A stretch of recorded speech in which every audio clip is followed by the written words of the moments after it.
यहाँको अनुरोध गर्दछु चमेली श्रेष्ठजीले 25औं पटक गर्नुभएको छ। अगाडि आएर आफ्नो पदक ग्रहण गर्नुहुन हार्दिक अनुरोध गर्दछु चमेली श्रेष्ठज्यू।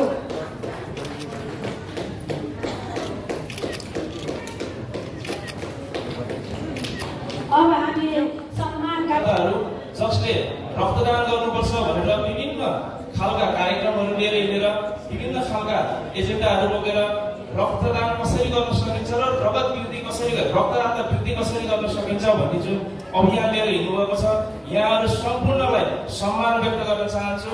साथै हाम्रा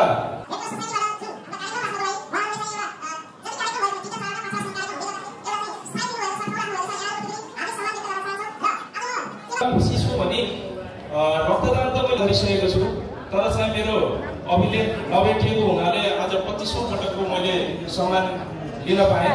तर यो पाउँदै गर्दाखेरि यो एउटा छिमेड हुने रहेछ, किनकि आज रक्त सञ्चार सेवा केन्द्र रेड क्रस सोसाइटीले मेरो बुवा स्वर्गीय सरसिला अलबन्दीलाई चाहिँ सम्झिँदै गर्दा म पनि आज यस्तो यो खुसीको दिन परेको छ, किनकि उहाँ नभएदा पनि भौतिक शरीर नभएदा पनि आज रेड क्रसले एउटा यो मौका जुराइदिएको छ। रेड क्रसप्रति पनि हार्दिक आभार प्रकट गर्न चाहन्छु, किनकि यो सम्मानले मलाई भूगोल र रूपन्देहीलाई एउटा रक्तदाताको महत्त्व गर्नुभएको छ। सबै रक्तदाता साथीहरू र शक्तिका साथीहरूलाई धेरै शुभकामना र बधाई दिन चाहन्छु। आज भर्खरै तपाईँले दिएको जानकारी अनुसार रूपन्देही जिल्ला यसले रक्तदाताहरूको सङ्ख्यामा प्रथम भएको जानकारी गराउनु भएको छ। यसका लागि पनि समितिका साथीहरू संस्थापक अध्यक्ष स्वर्गीय दयाबहादुर सिलवाल एउटा धर्मपत्नी आज सम्मानित हुनुहुने आदरणीय रेणु सिलवालज्यू, विभिन्न संघ संस्थाबाट पाल्नुभएका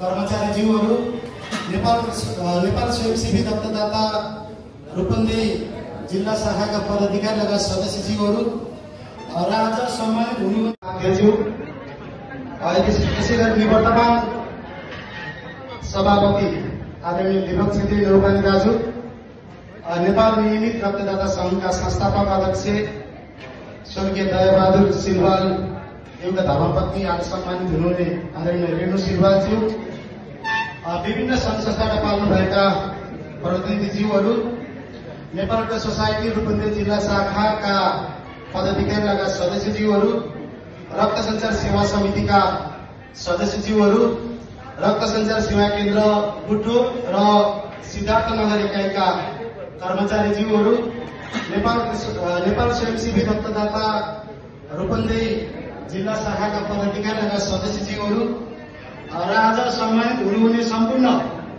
स्वर्ण पदकबाट सम्मानित हुनुहुने, रजत पदकबाट सम्मानित हुनुहुने र प्रशंसा पत्रबाट सम्मानित हुनुहुने आदरणीय स्वयंसेवी रक्तदाताहरू, सर्वप्रथम म यहाँहरूलाई यो विश्व रक्तदाता दिवसको सन्दर्भमा यहाँहरू सम्मानित हुनुभएकोमा म सम्पूर्ण सम्मानित व्यक्तित्वहरूलाई हार्दिक बधाई ज्ञापन गर्न चाहन्छु। यहाँहरूलाई विश्व रक्तदाता दिवसको शुभकामना व्यक्त गर्न चाहन्छु।